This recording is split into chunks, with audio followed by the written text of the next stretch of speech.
নমস্কার বন্ধুরা, আমাদের চ্যানেলে আপনাদেরকে স্বাগত জানাই। যারা চ্যানেলটিকে প্রথমবার দেখছেন তারা অবশ্যই চ্যানেলটি সাবস্ক্রাইব করে নেবেন এবং বেল আইকনটি দাবিয়ে দেবেন, যাতে চ্যানেলে দেওয়া সকল ভিডিওর প্রথম নোটিফিকেশান আপনাদের কাছে পৌঁছে যায়।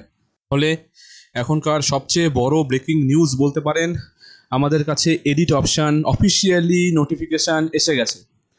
আমরা অফিসিয়াল নোটিফিকেশানে যদি চোখ দেই, আমরা দেখতে পাচ্ছি যে নোটিফিকেশানটা আজকে দিয়েছে 29 তারিখ। নোটিফিকেশানে কি বলেছে?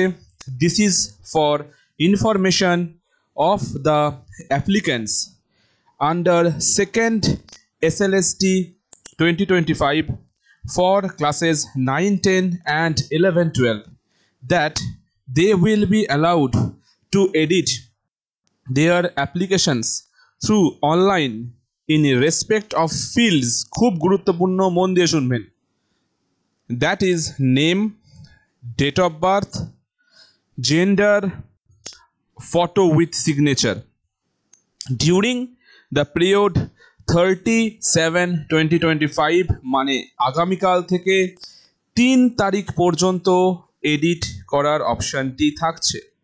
কী কী এডিট করা যাচ্ছে? নাম এডিট করা যাচ্ছে, ডেট অফ বার্থ এডিট করা যাবে, জেন্ডার এডিট করা যাবে, ফটো উইথ সিগনেচার এডিট করা যাবে। কোনো রকম অ্যাকাডেমিক্স এডিটের অপশান নেই। আমি আপনাদেরকে এর আগেও বলেছিলাম যে কিছু ফর্ম ক্যান্সেল হওয়ার আমরা একটা গল্পও শুনেছিলাম। তো আলটিমেটলি মনে হচ্ছে গল্পটা সত্য, কারণ দেখতেই পাচ্ছেন কোনো রকমভাবে অ্যাকাডেমিক এডিটসের অপশান দেয়নি। এই কারণের জন্যই হয়তো তখন যারা অ্যাকাডেমিক্সে ভুল করেছিলেন তাদের অ্যাপ্লিকেশন ফর্ম শর্টিং আউট করে ক্যান্সেল করা শুরু করে দেওয়া হয়েছিল। আমি 100 বার বলেছিলাম যে সরকারের হাতে টাইম খুব কম, নিয়োগ তাড়াতাড়ি করতে হবে, অতএব প্রসেস চলতে থাকবে।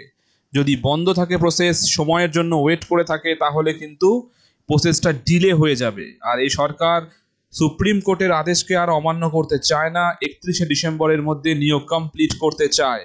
এই কারণের জন্যই অলরেডি প্রথম থেকেই ওরা জানতো যে এই অপশানটি দেওয়া হবে না, মানে এডিট অপশান যেটা হচ্ছে আপনার অ্যাকাডেমিক্সের।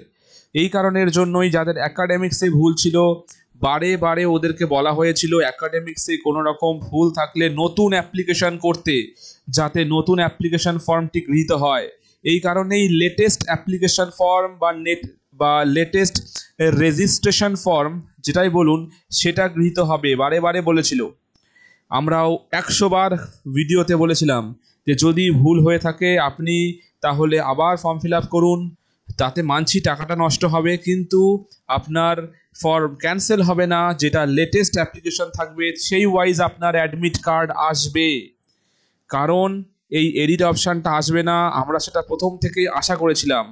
অনেকটা আন্দাজ ছিল, কিন্তু কোনো কনফার্মেশন ছিল না, তাই বলিনি। ইভেন তো শেষের দিকে আমাদের কাছে এরকম খবরও আসে যে না, সব কিছু এডিট করা যাবে, ইভেন এই কথাও আসে। কিন্তু প্রথম থেকে আমাদের কাছে এইটুকু নিউজ ছিল যে না, সব এডিট করা যাবে না।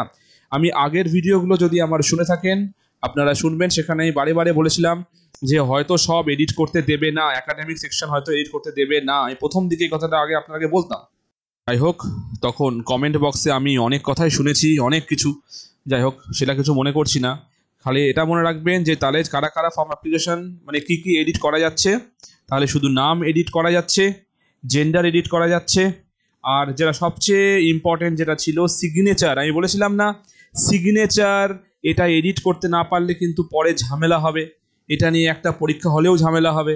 এই কারণের জন্য দেখুন সিগনেচার, ফটো এটা দিয়ে দিল। আর আরও একটা কথা বলে রাখছি, এটাও মিলিয়ে নেবেন, যাদের OBC, SC, ST এগুলো নিয়ে ঝামেলা আছে, এদেরও একটা এডিট অপশান পরে দেবে, যতক্ষণ না এই কেসের ঝামেলাটা মিটবে। তো ততক্ষণ পর্যন্ত আপাতত এইটুকুই সিগনেচার এডিটিং চলুক। যাদের প্রবলেম আছে, যদি এর মধ্যে থাকে, এই কটা ফিল্ডের মধ্যে, তারা ওটাকে কালকে থেকে ঠিক করে নেবেন অবশ্যই। আর যাদের অ্যাকাডেমিক্সে ভুল ছিল, আশা করি আপনারা নতুন ফর্ম ফিল আপ করেছেন, কারণ আমরা বলেছিলাম অনেকবার। তো যাই হোক, আজকে খবরটি এই পর্যন্তই। আশা করি আমার ভবিষ্যতের খবরও সব মিলবে, ওই জন্য পাশে থাকবেন। ধন্যবাদ।